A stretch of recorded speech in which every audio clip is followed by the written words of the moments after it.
Hello students, exercise 4.5 solution चल रहा था हमारा। इन्वर्स निकालना हमने सिखा दिया था। अब इसमें हमारे पास क्वेश्चन नंबर 12 है। 11 तक के सभी क्वेश्चन में आप लोगों को इन्वर्स निकालना है, सब में आप लोगों को एडजॉइंट निकालना है। ठीक है, डिटर्मिनेंट, एडजॉइंट, कोफैक्टर निकालने के बाद में और सीधा सीधा क्या कर लेना है, इन्वर्स कर लेना है। अब उसके आगे क्वेश्चन हम आपको बता रहे हैं। क्वेश्चन नंबर 12 में ये ए दे रखा है, ये बी दे रखा है। वेरीफाई करना है ए बी का whole dash equals to B dash, A B का inverse equals to B inverse A inverse. इसको हमें सॉल्व करना है। तो देखो, सबसे पहले लेफ्ट हैंड साइड में क्या है, ए बी का मल्टीप्लाई हो रहा है, तो मैंने ए बी का मल्टीप्लाई कर लिया। ये लिखा ए, ये लिखा बी।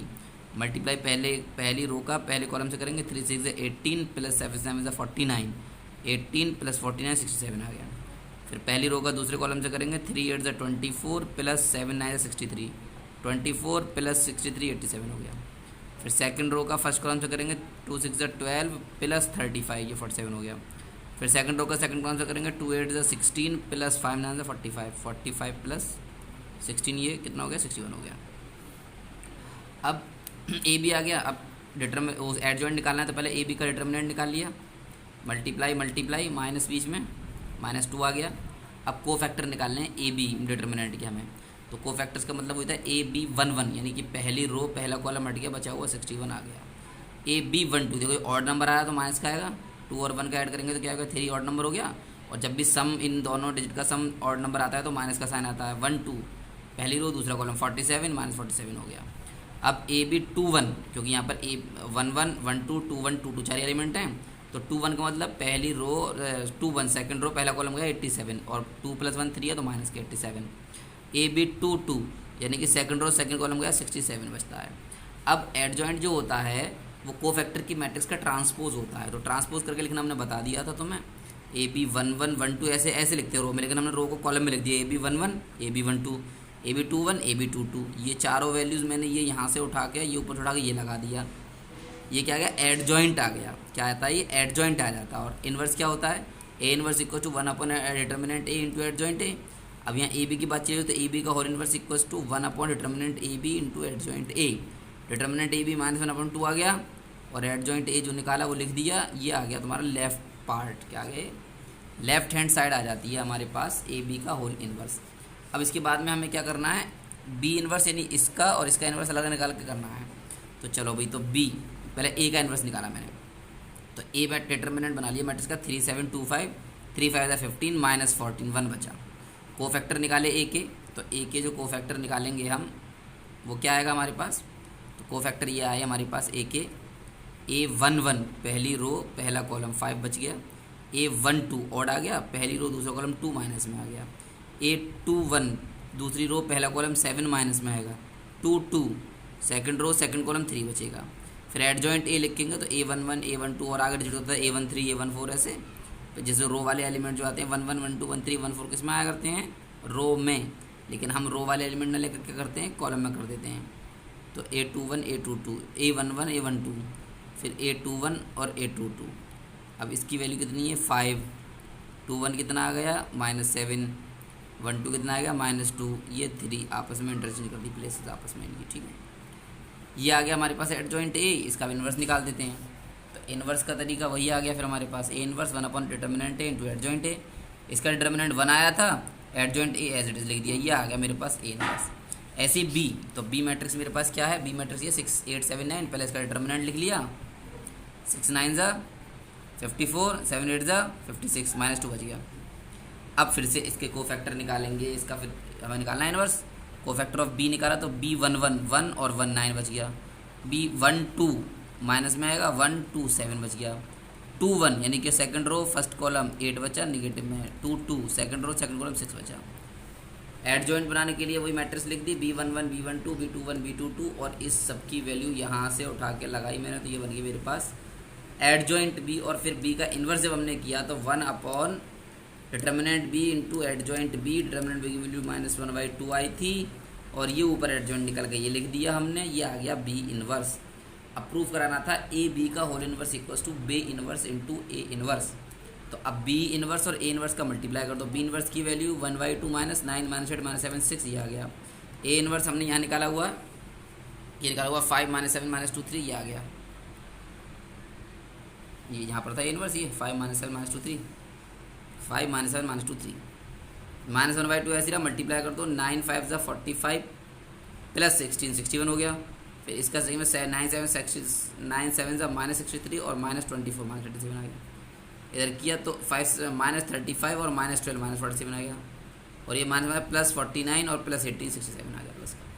तो इस तरह से ये मेरा वेरीफाई हो जाता है कि ए बी का होल इन्वर्स जो होता है वो B inverse into A inverse के बराबर होता है। अब देखो 13 क्वेश्चन भी सिंपल है। ए मैट्रिक्स दे रखी है, शो करना है A² - 5A + 7I। आई का जो ऑर्डर होगा वो जिस ऑर्डर की मैट्रिक्स होगी उसी ऑर्डर का होगा। ये 2/2 का तो आई 2/2 की होगी, ये 3/3 का होगा तो आई को भी मैं 3/3 लूँगा। तो अब ये A² निकालना है पहले मुझे। तो A² का मतलब A इंटू ए कर दिया, A² का मतलब A इंटू ए। तो देखो 3 3 ज़ा 9 और -1 9 -1 8 बच गया। 3 1 ज़ा 3 + 2 5 हो गया। सेकंड रो का फर्स्ट कॉलम में 3 1 ज़ा 3 -3 और -2 -5 हो गया। -1 + 4 3 बच गया। ये आ गया A² आ गया। ए मेरे पास है, आई मैं जानता हूँ, इस इक्वेशन को उठा लो। A² - 5A + 7I। अब ये स्क्वायर उठाती हैं, यहाँ पर वैल्यूज़ लगा दो। A² ये लिख दिया हमने, -5 एज इट इज़ A ये लिख दिया हमने, प्लस 7I ये लिख दिया हमने। ठीक है, अब क्या करना है हमें, इन दोनों को पहले ऐड करना है, उसके बाद में सब्ट्रैक्ट करना है। पहले 7 का मल्टीप्लाई कर दो, ये एज इट इज़ लिखा, यहाँ 5 माइनस साइन बाहर रखा, सिर्फ 5 का मल्टीप्लाई किया। 5 3 15, 5 1 5, 5 - 5, 5 2 10। ओके, ऐसे ही यहाँ पर 7 0 0 7 हो गया। अब देखो से अरेंज कर लो, तो ये 8 7 15 -15 0 आ गया। 5 और -5 0 आ गया, -5 + 5 0 आ गया। और ये कितना है, ये 3 है और -10 है, 3 -10 -7 + 7 0 आ गया। यानी ये पूरी मैट्रिक्स 0 0 बच गई। कहने का मतलब ये है, हमारे पास ये प्रूव हो गया कि 0 के बराबर हो गया। अब इस इक्वेशन की हेल्प से मुझे इन्वर्स फाइंड करना है। वैसे तो हम इन्वर्स कैसे फाइंड कर लेते हैं, हमें अगर इन्वर्स फाइंड करना हो तो हम इन्वर्स फाइंड कर लेते हैं सीधे सीधे। क्या करते हैं उसमें, हम इन्वर्स फाइंड करने के लिए एडजॉइंट निकालते हैं और कोफैक्टर निकालते हैं, एडजॉइंट निकालते हैं और सॉल्व कर देते हैं। लेकिन अब हमें एडजॉइंट नहीं निकालना पड़ेगा, कोफैक्टर्स नहीं निकालने पड़ेंगे अगर ये इक्वेशन दे रखी है। इस इक्वेशन के बाद में इसको कहते हैं पोस्ट मल्टीप्लाइड, यानी A² के बराबर में A इन्वर्स का मल्टीप्लाई, A के बराबर में A इन्वर्स का मल्टीप्लाई, I के बराबर में A इन्वर्स का मल्टीप्लाई। यानी पूरी मैट्रिक्स में, पूरी इक्वेशन में हम A इन्वर्स का मल्टीप्लाई कर देते हैं और इसको कहते हैं हम पोस्ट मल्टीप्लाई।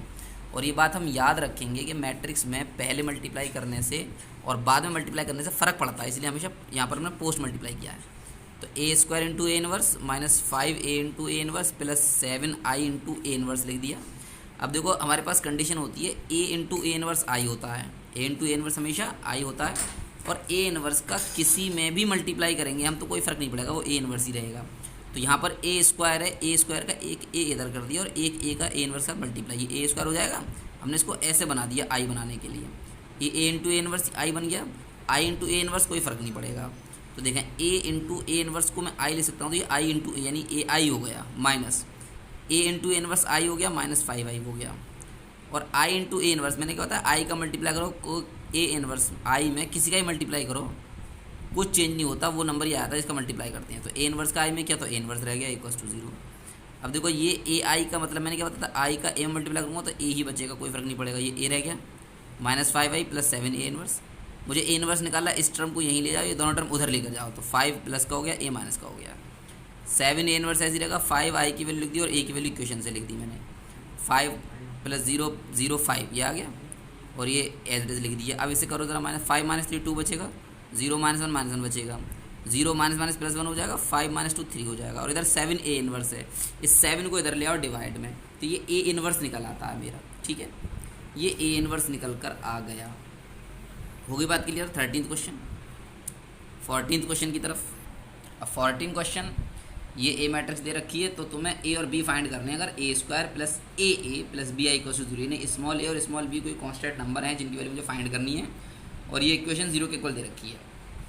ये A है, इक्वेशन में A² आ रहा है, तो देखो A² के लिए A इंटू A दोनों का मल्टीप्लाई करके लिख लिया, यही मैंने डायरेक्ट लिख दिया A² में, ये वाली A है, A इंटू A² हो गया, प्लस स्मॉल a, फिर कैपिटल A मैट्रिक्स की वैल्यू लिख दी, प्लस स्मॉल b और आई मैट्रिक्स लिख दी, 0 यानी 0 0, जितने ऑर्डर की इधर है उतने ऑर्डर की इधर 0 0 मैट्रिक्स बना दी, नल मैट्रिक्स। अब देखो मल्टीप्लाई करो, 3 3 = 9 + 2 11 हो गया, पहली रो पहला कॉलम, फिर दूसरा कॉलम, 3 2 = 6 + 2 8 हो गया, second row first column 1 3 3 plus 1 4 हो गया, 1 2 2 प्लस 1 3 हो गया। अब यहाँ पर देखो ए का मल्टीप्लाई अंदर कर लो, जब ए का मल्टीप्लाई करूँगा 3 इंटू ए प्लस 2 इंटू ए, 3 इंटू ए फिर अलग कर लो 2 इंटू ए, फिर ए का 1 में कर लो ए का 1 में कर लो फिर ए, इधर प्लस बी का मल्टीप्लाई कर दो बी 0 0 बी, ये हो गया। ये 0 0 मैट्रिक्स ऐसी आ गई। अब क्या करें, सबको ऐड कर लें, तो 11 प्लस 3 ए प्लस बी, 8 प्लस 2 ए प्लस 0 ये आ गया, 4 प्लस ए प्लस 0 तो 4 प्लस ए रह गया, 3 प्लस ए और प्लस बी ये आ गया, बराबर में 0 0 0 है। और जब हमने बता रखा है इस तरह से कोई मैट्रिक्स इक्वल आ जाते हैं दो, तो क्या करते हैं उन्हें कंपेयर कर लेते हैं उनके करस्पॉन्डिंग एलिमेंट्स को। तो यहाँ कंपेयर कर लिया 8 प्लस 2 ए 0 के, ये बड़ी इक्वेशन है, छोटी इक्वेशन ले लो, पहले 8 प्लस 2 ए 0 के बराबर है, तो इस इम्प्लाइज दैट 2a यानी 8 उधर गया माइनस हो गया, और 2 4 द 8 a की वैल्यू -4 आ गया। अब बाद में देखें हम ये वाली इक्वेशन लेते हैं 3a प्लस बी, तो 3 plus A plus B equals to 0, 3 constant हो गया, ए की वैल्यू -4 हो गई, प्लस बी इक्वल्स टू 0, ये -1 बचेगा, उधर लेके +1 बचेगा, तो ए की वैल्यू आ गई, बी की वैल्यू आ गई। अब जो तुम्हारी इक्वेशन दे रखी है ये, इस इक्वेशन में ए और बी की वैल्यू लगा दो और फिर ए इनवर्स फाइंड करो। तो ये इक्वेशन दे रखी थी, ए और बी की वैल्यू लगा दी, -4 आई तो ये बन गया ए स्क्वायर -4a प्लस आई, बी की वैल्यू 1 आई का 0। अब इस इक्वेशन में वैल्यू लगा के तुम अपनी आयु बच, इसमें वैल्यू लगाने के बाद में ये हमने फिर क्या किया, दोबारा से मल्टीप्लाई करेंगे, ठीक है भाई। हमें क्या करना है, ए इनवर्स फाइंड करना है। तो इससे पहले वाली कंडीशन जो हमने बताई थी कि जब भी इक्वेशन की हेल्प से अगर हमें इन्वर्स फाइंड करना होता है तो हम अपनी तरफ से यहाँ पर ए इन्वर्स का क्या कर लेते हैं, मल्टीप्लाई कर लेते हैं। तो A inverse into A square into A inverse -4a into A inverse plus I A into A inverse equals to 0। अब देखो इसका ए एक बाहर, ए इंटू ए इन्वर्स आई हो जाएगा, बना दिया इसे, ए इंटू ए इन्वर्स आई हो गया, और आई का किस में मल्टीप्लाई करूँगा तो वही नंबर रहेगा, फिर ए इंटू ए इन्वर्स दोबारा आई हो गया, ए आई की वैल्यू ए रह गई, a -4i plus A inverse, ये ए इन्वर्स इधर रहेगा, दोनों टर्म उधर चले जाएंगे। तो ऐसे ही हमने किया, और फिर ये क्या किया, यहाँ पर i की और a की वैल्यू लगा दी, वैल्यू लगाने के बाद में ये हमारा ए इन्वर्स फाइंड होकर आ गया। क्या आ गया, ये ए इन्वर्स फाइंड होकर आ गया। तो ऐसे क्वेश्चन में जहाँ इक्वेशन इक्वल्स टू 0 दे रखी होती है वहाँ पर ए इन्वर्स फाइंड करना आसान होता है, क्योंकि मुझे कोफैक्टर नहीं निकालना होता। अब ऐसे ही तुम्हारे पास 3x3 ऑर्डर की मैट्रिक्स है, ये मैट्रिक्स है, देखो ये दे रखी है इतनी बड़ी मैट्रिक्स, फिर इसको सॉल्व करेंगे, सेम प्रोसेस है, ये इसका सॉल्यूशन है, हम आप लोगों को उसका सॉल्यूशन भेज देंगे, आप उस तरह से समझ के इस क्वेश्चन को कर लेना। 15 और 16 दोनों क्वेश्चन ऐसे ही होने हैं आपके पास, कैलकुलेशन लेंदी है। 15 का मैं सॉल्यूशन भेजूंगा, 16 आप लोगों को खुद करना है, ठीक है। और देखो 16 क्वेश्चन छोटा सा है, 17 और 18 ये समझ लो। हमसे क्वेश्चन में कहा ए कोई मैट्रिक्स है 3x3 ऑर्डर की, तब हमें ये बताना था मॉड ऑफ एडजॉइंट ए की वैल्यू क्या होगी, एडजॉइंट ए का मॉड क्या होगा। तो ये एक फार्मूला है कि अगर ए कोई स्क्वायर मैट्रिक्स है n/n ऑर्डर की, n cross n same order होता है ना स्क्वायर मैट्रिक्स में, रो और कॉलम बराबर होते हैं, तो n/n ऑर्डर की स्क्वायर मैट्रिक्स है, तो एडजॉइंट ए जो हो जाएगा, डिटर्मिनेंट ए की पावर उस n में से कम हो जाएगी, डिटर्मिनेंट ए की पावर क्या हो जाएगी, उस n में से जो भी ऑर्डर होगा उसमें से कम हो जाएगी। तो यहाँ पर एडजॉइंट जो निकालना है, और हमारे पास 3x3 ऑर्डर की मैट्रिक्स दे रखी है, तो 3 - 1 तो ये क्या आ गया, 2 आ गया। और ये कह रहे हैं कि ए कोई इन्वर्टिबल मैट्रिक्स है, तो तुम्हें डिटर्मिनेंट ऑफ ए बताना, ए इन्वर्स का डिटर्मिनेंट बताना है, ए इन्वर्स का डिटर्मिनेंट। तो अगर ए इन्वर्टिबल है तो इसका मतलब ए इन्वर्स एग्जिस्ट करता है, तो मॉड ए 0 नहीं होगा, और अगर ए इन्वर्स एग्जिस्ट करता है तो ए इंटू ए इन्वर्स आई होगा। मॉड ए की बात करें तो दोनों साइड मैंने मॉड लगा दिया। अब मॉड लगाने से रियल नंबर इस पर कोई फ़र्क नहीं पड़ता, इसको क्या कर सकता हूँ मैं, मॉड एक अलग कर सकता हूँ, ए इन्वर्स अलग कर सकता हूँ, इक्वल्स टू आई हो जाएगा, यानी ए इंटू ए इन्वर्स पर दोनों पर अलग अलग मॉड लगा दिया। अब ए इन्वर्स का डिटर्मिनेंट चाहिए, ये डिवाइड में चला गया, तो ए इन्वर्स का डिटर्मिनेंट 1 डिटर्मिनेंट ए आ गया, ठीक है। ये की एक्सरसाइज कंप्लीट हो गई। बचे हुए जो भी क्वेश्चन है वो जल्द से जल्द आप लोग सॉल्व कर लीजिए। इसके अलावा मैं आपको प्रैक्टिस क्वेश्चंस और भेजूँगा इसके।